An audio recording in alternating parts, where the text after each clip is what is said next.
আল্লাহ তাবারাক ওয়া তাআলা বলছেন, ইয়া আইয়ুহাল্লাযীনা আমানু লা তুলহিকুম আমওয়ালুকুম ওয়ালা আওলাদুকুম আন যিকরিল্লাহ ওয়া মান ইয়াফআল যালিকা ফাউলাইকা হুমুল খাসিরুন।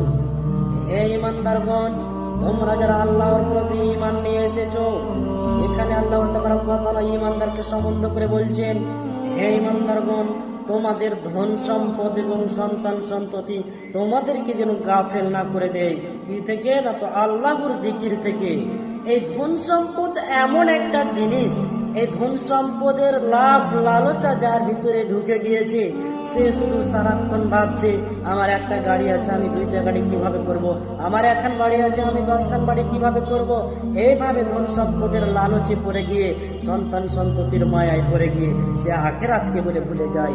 এই ধন সম্পদ একদিন কাল কিয়ামতের মাঠে কাল হয়ে দাঁড়াবে আমাদের জন্য।